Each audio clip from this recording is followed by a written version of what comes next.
Мен Ташбекова Гүзелия Сапаралиевна, негізгі кешегі мұғалім, азыр пенсионермен, ұшы пенсияға шыға электелі мұғалім мезгілімден баштап эле ұшы қолөнерчілікті түптө үйүндө аракет кылып, 1998 жылдан баштап ушу жамаатты түзүп келатамын. Биздин жамаатта негизинен чапанчылар, килемчилер, куракчылар, саймачылар, жана башка бир топ жамааттарыбыз бар эле. Азыр эми Кудай буйруса мына Калыгас коомдук фондун 2002 жылы түзүлгөн. Ошо фонддун атынан долбоорлорго катышып жүрүп, анан кыздарыбызды дагы мына кичине көбөйтүп, айрыкча менин максатым ушу калып бараткан мурастык мамаларыбыздан калган мурастык колөнөрчүлүктү өнүктүрөйлүк.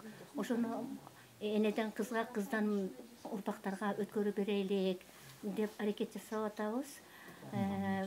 Бул азыркы мезгилде Кудайга шүгүр ушул өзүбүз жамаат болуп иштеп келатканда бизди Аялдар тынчтык банкы колдоду. Анын жетекчиси Гүлсанам Абутова.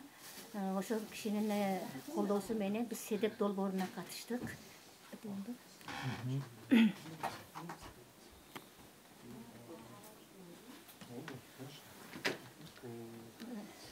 Седеп долбоору аркылуу биз ушул аймагында координатормун.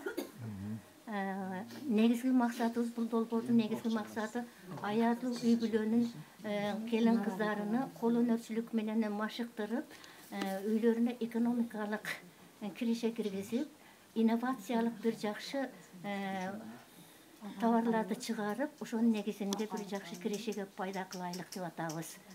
Азыркы күндө бул колонду креативный хабда координатормун, бизде 15 адамыбыз бар. Негизинен биз 18 жаштан 35 жашка чейинки келин кыздарды окутабыз. Мына жерде жүргөн 4-5 насаачы эжелерибиз бул мурдатан бери биз менен бирге келаткан эжелер. Буларды мен постоянно жаштарды тарбиялаганга, окутуп үйрөткөнгө жардам сурап бирге иштешебиз.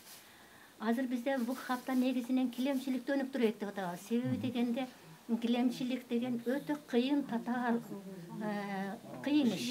Андан кийин буга иштештин өзүнүн дагы бир адамдын ден соолугуна зыян тие турган жактары дагы бар. Мисалы үчүн жүн алып келгенибизде таза эмес, кир, чөп чарлуу, тикендүү жүндөрдү алып келебиз дагы колубуздун учу тытылып, ошону тазалайбыз. Андан кийин аны сабап, ийрип, жууп дегендей, өзүңөр билесиңер, көңдүн жытын жыттап туруп иштейбиз. Ошонун көпчүлүк келин кыздар бул иштен качышат. Бирок алар качат экен деп таштап койсок, биз өзүбүздүн ден соолугубузга, экологиябызга да зыян келтиребиз. Себеби дегенде малчыларыбыз талаада койлорун кыркат дагы ошол жерден өрттөп таштайт. Бул ар кандай өрт чыкканда түтүндөрү экологияны бузат дагы, биздин жаратылышыбызды жаман абалга алып келип атат. Ошоның үчүн менин негизги максатым эле ушу экологияны сактоого, элдин ден соолугуну чыңдоого күрөшүү үчүн атайын ошо талаада калган жүндөрдү барып жыйып келебиз. Жакшы жаманына карабай жыйып келип, анан бул жерде тазалап иштетебиз. Себеби дегенде мен өзүм ден соолук комитетинин төрайымымын. Дайым элдин ден соолугу үчүн күрөшөмүн. Ошол бизде азыр кыздар жакшы иш жүргүзүп атат. Биздин хапта кыздарыбыз түймөчүлүк менен алектенет, мынакей кыздарыбыз. Андан кийин килемчилик менен алектенишет мына кыздарыбыз.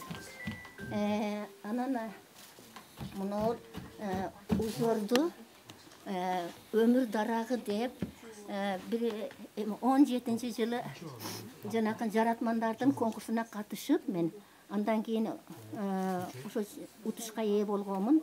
17 жылы анан мени жанакындай дүйнөлүк этно фестивалга чакырып, ушуну мастер-класс кылып согуп отуруп, дүйнөлүк этно фестивалда 3-орунду алып сыйланганмын. Дипломдор менен, акчалай сыйлык менен.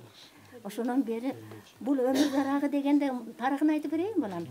Бул өмүр дарагы дегенде мына негизи аппак болуп турат го. Бул эненин тилеги. Эне дайыма жүрөгү таза, ааламга тынчтыкты каалайт, тилек. Андан кийин мына жашылдар болсо, бул дарак. ар бир үйлөрдө бактылуу бакубат дарак болсо, ичиндеги мына балдар ойноп күлүп дарактын саясында жакшы өнүгүп өсөт. Азыр мына согуп бүткөнмүн, экинчисini кууруп согуп атабыз. Бул азыркы биздин долбоордун негизинде галс бали тренингдер өткөрүп атабыз кыздарга. Галстын эмеси боюнча жанагы бактылуу үй бүлө дарагы болуш керек да. Ал эми бали боюнча бактылуу бизнес дарагы болуш керек. Мына ушул биздин дарагыбыз ошол. И галс боюнча да, и бали боюнча да бактылуу бакубат дарак. Биздин дарагыбыз канчалык тамыры жайып, бакубат өссө, биздин келечегибиз ошончолук жакшы болот. Ынтымак болот, тынчтык болот дегендей. Мына биздин кыздар ошентип килемчилик менен да алектенип атат. Азыр Кудайга шүгүр кыздарыбыз кызыгуулары бар. Мына жаш келиндер кызыгып келип үйрөнүп атышат. Биз насаатчылык кылып үйрөтүп атабыз. Андан сырткары биздин кыздарыбыздын өзгөчө дагы иштери бар, куракчылык. Кыздарга сеп даярдашат. Ошондой.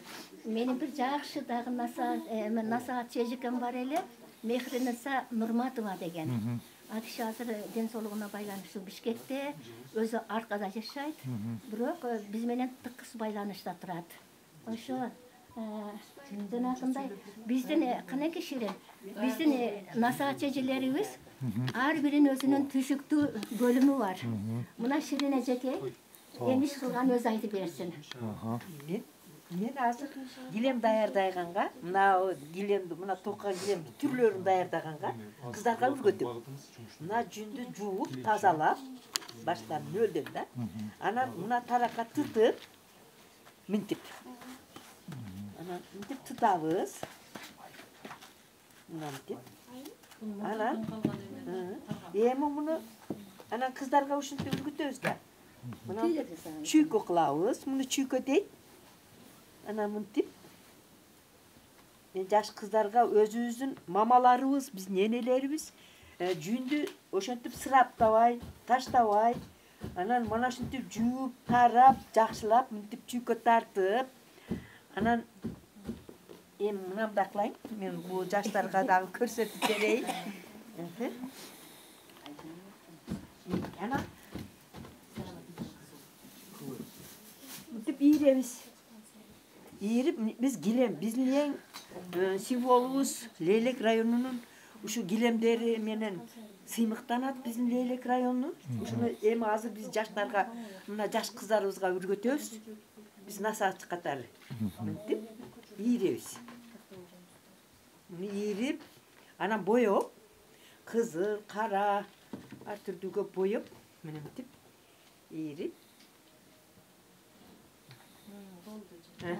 Эми мына енді мынаны түрүп алып, эми жипти ошо түрдүн бир экитасын берели. Кызылы да карасынан. Ушундай мыналарды, мисалы үчүн мына ушундай түргө боёйбуз. Мынандай жип ушундай болот да энди.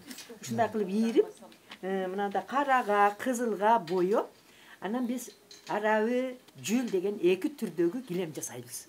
Биздин Лейлек районунун эң символдуу, эң сыймыгы болгон мына ушу килемдерди, түрлөрдү жасап, жаштарыбызга үргөтүп баштайбыз да биз.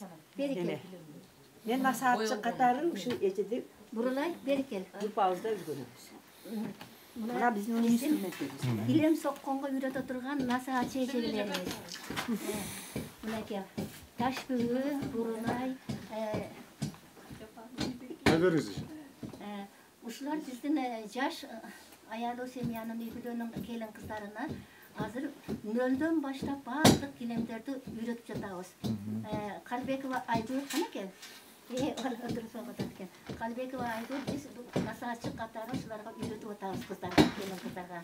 Кудайга шүгүр, азыр экономикалык бизнеске чыгып калышты. Ташбү үйүндө мактандыбы, мактанбадыбы? Мактанды, Андан кийин жанагындай биздин дагы мына Самара деген кызыбыз отурат.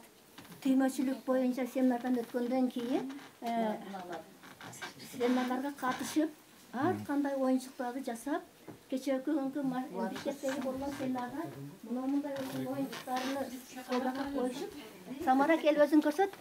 2000 акча тапты. Оюнчук сатуу боюнча. Кел Самара өзүң көрсөт. Ana. Бул дагы биздин келин кыздарыбыздын экономикалык абалын жогорулатуу болуп саналат. Андан кийин биздин дагы бир зор келинибиз бар. Кыздарга сер даярдайт. Түнү күнү отуруп маккамова Максатай. Саймачылык. Жок, каптайт. Кыздардын себин даярдайт. Андан сырткары мына биздин эң жаш кыздарыбызды карагыла эле.